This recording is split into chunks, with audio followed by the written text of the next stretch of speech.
Hi, everyone. I'm Catherine Anaya. Welcome to the Women's Eye podcast. It is so great to have you here for another chat with a fascinating woman making her mark and making a difference in the world. This episode is brought to you by Casco Financial Group in Phoenix, Arizona. Catherine Scrivano is the president of Casco Financial Group. She started her business to help people create financial strength to achieve their dreams. So important. And my guest today is another woman who believes in helping women achieve their dreams, both in business and in life. Please join me in welcoming best-selling author, master community builder, and the founder of Powerhouse Women, Lindsey Schwartz. Lindsey, it's so good to see you. Oh, thank you so much for having me. Well, I see you on Instagram all the time. And like I was saying, I feel like we know each other already. So I'm so happy to be actually able to talk to you right here on the podcast. Finally. I know. Isn't that funny how there will be people that I think I know intimate details of their lives and we've never met. I think that's just the world we live in now, but I love it. It certainly is. And if we're going to get intimate, I should thank you for agreeing to be on the podcast when you're in the middle of a move. Yes, I mean, if you guys could see us now, I have found like the one frame where you cannot see the disaster of boxes and, you know, all the things. But I'm just so grateful to spend this time chatting with you. So thanks for the invitation. Yes, indeed. So I wanted to chat with you about so many things, but first and foremost, talking about the fact that you are a successful entrepreneur, but you're also a woman committed to supporting other women when it comes to making their entrepreneurial dreams come true. So tell me a little bit about your path to success and really what inspired you to become an entrepreneur. Yeah. Gosh, it's such a long journey. And for anyone listening, when you hear the short version of it on a podcast like this, what you don't see are the days when I doubted myself, when I wondered, like, who am I to be pursuing this? And we've really built community around that exact idea, a place where women can be just as ambitious and unapologetic about how big their dreams are as they are real about the doubts that we have, the fears that we all experience, because it is exhausting to pretend that we don't deal with those things. And so my path to entrepreneurship actually started in 2010, and what was happening at that time, very much like the economy we're in now. There was a lot of talk of recession and, you know, what was happening in the world. And I was in my very first job. And I came from the Midwest, where very much the idea that you get a good job, you get the security that brings, and you are set for life. Well, here I was, new into the workforce, and found myself really in a position where the industry I was in, which was commercial construction, was pretty affected by the 2008-2009 recession. And it was the first time I ever had the thought, wow, maybe this idea of job security isn't always true. Maybe I should think outside the box and really start to create something of my own just in case I ever need a plan B. And I'm really grateful for that time. I always love to share that story, especially as there's similar talk right now of what's going on in the economy, because if you're looking for it, I believe that the most challenging times, either in your personal life or, you know, if we're going through a challenging time as a society, there are always opportunities, always, if we are looking for them. And had I not had that opportunity, I wonder if I ever would have considered entrepreneurship. So I started a business. That business eventually led me and inspired me to form this community of other women entrepreneurs, because I was looking for a community just like that, and it didn't exist. So I think, like most great entrepreneurs, you look in the mirror and you say, well, if I want that, I guess I will have to create it. Yes, I'll have to make it happen. And I love that you touch on community and what you experienced when you were starting out, because I feel like community took on an even bigger meaning for a lot of us during the pandemic, which was very similar to what you were experiencing back then. And I really love your motto, which is, we're not meant to do business or life alone.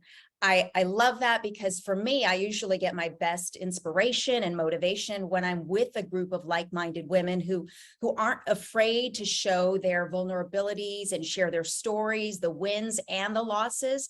How important do you feel that connection is for women in business, especially when they're just getting started?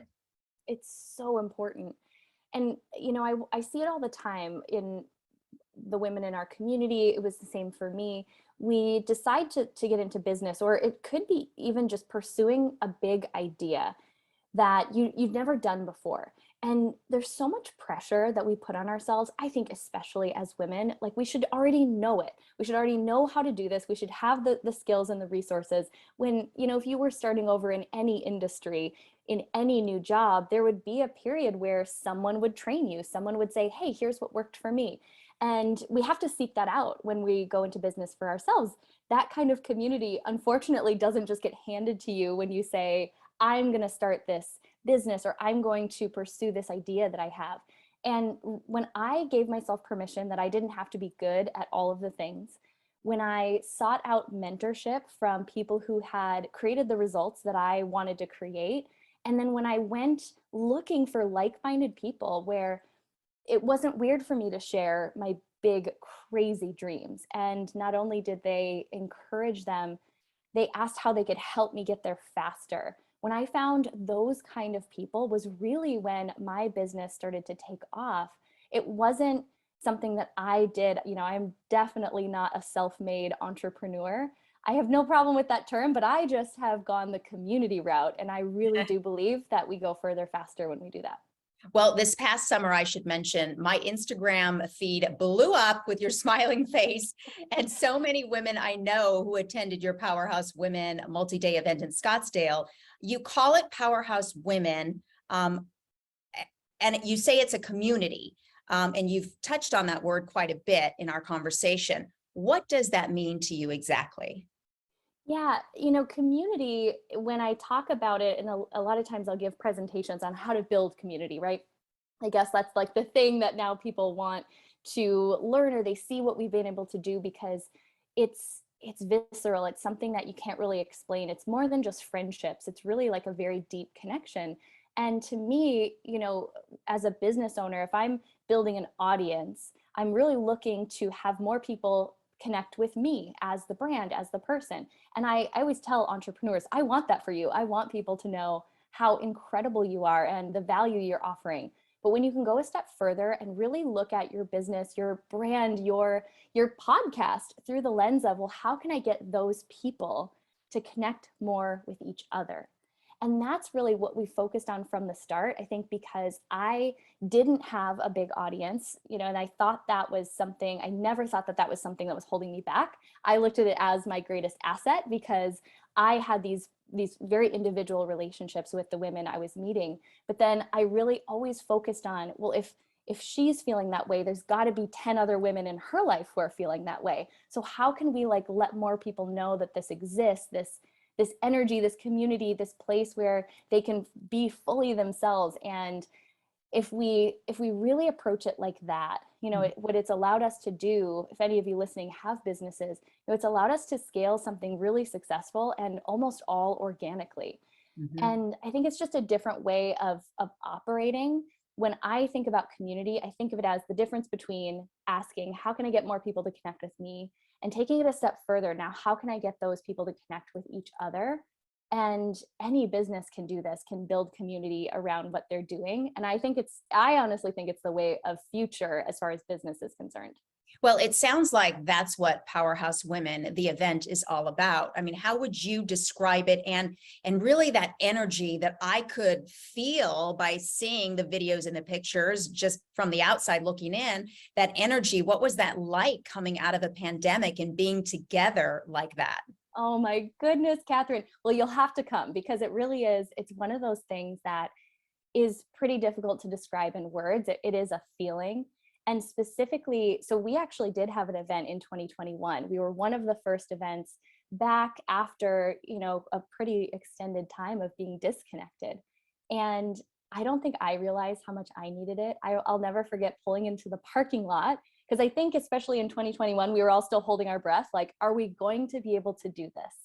Right. And I didn't realize how much I had been holding my breath, hoping we would be able to do it and move forward. And I pulled into the parking lot and just burst into tears. I think realizing how disconnected, a lot of people feel. I think we did our best to keep everyone connected virtually, but there really is nothing that compares to the collective energy in a room, when you're talking about possibility, when you're talking about big ideas, and when you're talking about growth.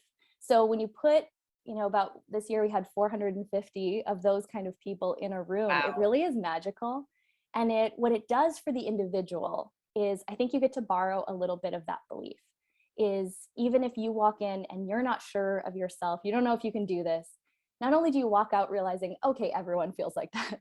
Thank goodness, that means that I'm normal. But also you get to borrow the belief of 450 other people. Because I don't know about you, Catherine, if you have experienced this too, it's so much easier for me to believe in a complete stranger than it is for me to believe in myself sometimes. Yep. And I work a lot on that. But for the days that you need to borrow the belief, it's really nice to have a group of people who will pour into you. Well, we can be our worst critics. Sometimes that's a good thing. It boosts us, but other times, it can be kind of a setback. And I think you touch on that a little bit in your book. I mentioned in the intro that you're a best-selling author. The book is called Powerhouse Woman: How to Get Out of Your Own Way, Fulfill Your Unique Purpose, and Live a Powerful Life. And it's such great advice for women looking for career encouragement or direction.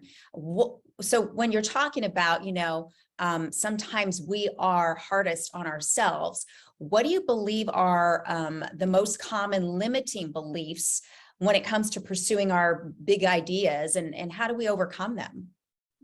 Well, if I could literally bottle the solution for these fears, I think I would be a very, very successful entrepreneur, because, I've noticed that in the 10 years that I've mentored other entrepreneurs, all of the fears really kind of boil down to 4 things. And I see these in myself. I've seen these in my own journey. I see these in all of the people that I've had a chance to play a part in their story. And it really comes down to this, number one, fear of criticism, fear of what other people are going to think, a lot of people-pleasing tendencies. And that was a big pattern that I had to overcome in this journey, really understanding where my own boundaries were, and how to operate with this strength and understanding my own worth, but realizing that in order to be effective, I didn't have to give up the caring about other people. I didn't have to get to this point where I said, well, I just don't care. Because talk to a people pleaser, that's like telling someone not to breathe oxygen, just saying, just don't care. If you just care less about what people think, I'm like, thank you very much. That's entirely unhelpful. Right. I've seen a lot of that. And, for that, I think it's to realize that what we really are looking for in that moment is connection. So when I realize that I'm looking for a lot of validation from other people, or, I'm keeping my promises to everyone else, but not keeping my promises to myself, and not doing those things I said I would do, I really have to catch myself in the pattern and then say, okay, well, if I really want connection right now, what can I do to feel connected? Can I reach out to a friend? Can I post in the Powerhouse Women Facebook group and just say, hey, I'm having an off day. Is anyone, can I have some words of encouragement? And when I really learned to identify when that fear was showing up, it helped me to make a bigger impact. It helped me to move forward, even when I was really afraid that I would be criticized for what I was doing. So I think that's a huge one for so many people. The second one is probably universal. I would almost say it's the biggest, is this fear of uncertainty, right? Of thinking that we have control over anything in our lives when we really have very little. And, to create certainty for ourselves doesn't necessarily mean that we can control outcomes, but we can always control what we say, what we do, the actions we take or don't take. And when I realized that, in those times, this is a great example, a lot is changing in my life right now. I'm in the middle of a move. We've got some things going on. My husband is leaving his job and starting a business. And so there's a lot that, I can tell my mind wants certainty. But I also know, and I don't know if you've experienced this too, that in the times where things felt a little uncertain, even, back to what I was saying about deciding to become an entrepreneur, that's usually where the biggest miracles happen. If you can if you could just sit long enough in the uncertainty and realize you're not going to die, it's okay. But it's okay that you're, deep down, I think there's a part of us that always wants that certainty, security, control, and then just really asking, again, self-reflection and saying, okay, what can I do to create a little bit of certainty right now? And I always tell people, especially during 2020, I would say, I can't tell you how this is all going to play out. I can give you no certainty about that, but what I can absolutely give you certainty about is that you aren't alone. That's all I can give you certainty about right now, but that's pretty big. So asking yourself, when I'm really freaking out, when I'm overly controlling or perfectionism is showing up, how can I create certainty for myself through action? And then the other two are, the one is this fear of being a beginner. So many of you who, you have a big idea, but it's going to require you to pivot.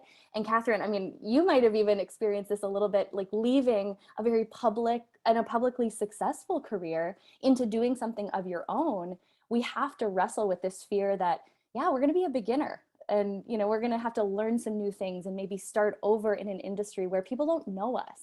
And I've made a couple of pivots. So that one is huge. And then the last one is this fear of being an imposter. And I think it kind of underlies all the other ones, right? This fear that someone's going to knock on your door and be like, no, we figured it out. You're actually not long. Like, who do we think these people are? Like, are they dressed in like IRS suits and they just knock on our door and say like, nope, you had everyone fooled, but like, we know now, we know that you aren't worthy of this calling. You're not good enough to pursue this. And to realize that underneath that all, we just want to contribute. We want to make a difference. And the days that I really feel like an imposter, I just focus on like, how can I serve one person today? And it sounds so cheesy and so simple, but I remember that like, yes, I might have a really big purpose and I really want to change the world, but it starts with just one person. And it could really be is one true. person's life you changed. Yes. It's so true and so simple that it's easy to almost bypass it and think, well, that could never work. But I'm literally sharing all of these with you, listening through the lens of someone who deals with all four of those on a rotating basis every day in my life. And it's to realize that the fear is never telling us that we're not supposed to pursue that big idea. In fact, if you have these fears showing up, it's a good indication that you're going in the right direction. You're starting to get dangerously close to a breakthrough. Yes, it's that added push sometimes that we need, that really big push. I see a lot of people pivoting like you talked about, and you talk about that there is a difference in building community, especially with business, or if your brand is your business. And why is community so crucial to business? Like, why have people either forgotten that or didn't know that? Yeah. Well, I think back to what I was saying earlier about we're living in such a social media heavy time, and social media is such a powerful tool. I'm so grateful for it every single day, but it's not community. People engaging with your social media isn't necessarily community. Community can form via social media, but just having a presence there doesn't mean that you're building community.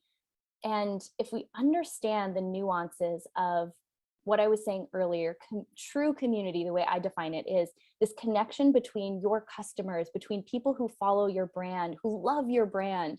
I don't know if you've had the experience of, if I'm out and I see another woman wearing Lululemon, I'm like, I kind of feel like I already know something about her, right? I'm like, ooh, I'm wearing Lululemon. Like, there's this connection that goes beyond, like, we don't need to say words to each other, or if there's certain, things that you are passionate about, certain things that you love, there's so many things we can build community around. But I think as a brand, one of the most important questions any of us can ask ourselves, this is where the thought of building community actually starts. It's to ask yourself the question, what am I unifying people around?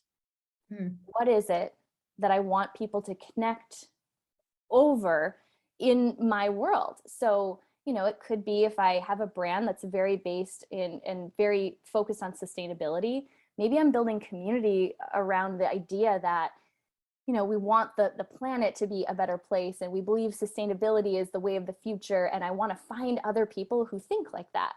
And the reason I think brands should care about this is because, back to what we've been saying this whole time, we're coming out of this season where people were more disconnected than ever, combined with the fact that as humans, one of our biggest needs is to feel like we belong. And if you as a brand can create that feeling for people, if you as a brand can be the place where, whether it's through your social channels, through physical locations, or just through other initiatives, if your brand becomes known for being the place where I know I can find like-minded people who are just like me, and they become my best friends, and they, we support each other in this journey, that brand has staying power. That brand has loyal customers that you can't manufacture that. You can't pay enough money to create that. It has to be genuine. And I think it all comes down to the, as brands or as individuals, asking ourselves, what do we want to unify people around, and making sure that your community, that your world, anyone who's consuming your content really knows that. Right. And they feel it, because it's not, it's not just being in a relationship, it's feeling that relationship, right? Yeah, it's so true. And you can feel the difference when you're experiencing community versus when you're not. And there's nothing wrong with that, but it really is more of a feeling. Well, speaking of feelings, you are so positive and so inspiring. Do you ever get into a funk? And where do you draw inspiration from to get out of it? Yes, all the time. So that's just the truth of it. This human experience is messy. And what I think is so cool is the fact that, for me, the place where I do this is in business, but I think we all have this opportunity as human beings to grow. And growth is not a cute process. It's not always fun. I was just DMing with a client and friend this morning who said, all of my dreams are literally coming true right now, and I've never been more uncomfortable. And I don't think people talk about that enough, is like where, Wow. all of the things that you maybe dreamed about are coming true, and it requires more of you. It requires you to show up bigger, or to work on some habits that can't come with you where you're going next. So yes, I do. And I also have developed really great tools, and I can share just a couple of things that really serve me in this season, but it's really more about developing the tools to support yourself when you are in a funk, or when you're just having a day, versus trying to get to the kind of life where you're not having those days, because then you just wouldn't be growing. So I feel like I've danced around this a little bit in a couple of the other things we've talked about. One of the most powerful things any of us can develop is self-awareness. So this morning I was just having this conversation with my husband over something that for a moment kind of ticked me off. And I was just I don't know if any of you are verbal processors. I like to say all of the words. Yeah. My husband, he's grateful I have girlfriends that I can do that with as well. But, and he was getting defensive of me. And by the time I got to the end of it, I said, okay, I'm good. And then and I almost had to talk him down, because then he was getting very defensive of me. And I said, at the end of the day, here's one of like my most powerful practices. I'll pause and I'll be like, okay, what am I feeling right now? What do I need? So whatever my answer is to that, do I need a hug? Do I need to just vent this? Do I need to go and have an uncomfortable conversation that I don't want to have, but nothing is going to change until I have that conversation, right? And you feel that. Oh, you feel it, right? Yeah, when I ask myself, what do I need? And I'll just sit until it's almost like my mind, and sometimes even like my body, I'll kind of get, intuition feelings like, okay, you've been avoiding this. So just sitting with yourself when you notice really uncomfortable feelings show up, and saying, what do I need? And then on the other side of that, whatever the action, required is really just this process then of saying, how long do I want to sit with this feeling? Because it sounds so, I swear, if I were hearing someone say this maybe 5 years ago, I'd be like, that is total BS. Sometimes it's just as simple as saying, I don't really have time or energy to be pissed today, so I'm just going to let this one go. And the number of fights that has saved me with my husband, the number of probably, I think it helps me stay young, because I just don't stress as much, but I'll play it out to the end, and I'll say, okay, if I spend all day in this anger over something that this person doesn't even know that they did that was a little bit maybe triggering or whatever feeling it's giving me, I'm either going to reach out to them directly and have a conversation, or I'm going to let it go right now. Mhm. And today I was like, nah, I'm just going to let that one go. It's not a big deal. It's not worth my time. And it really can be that simple.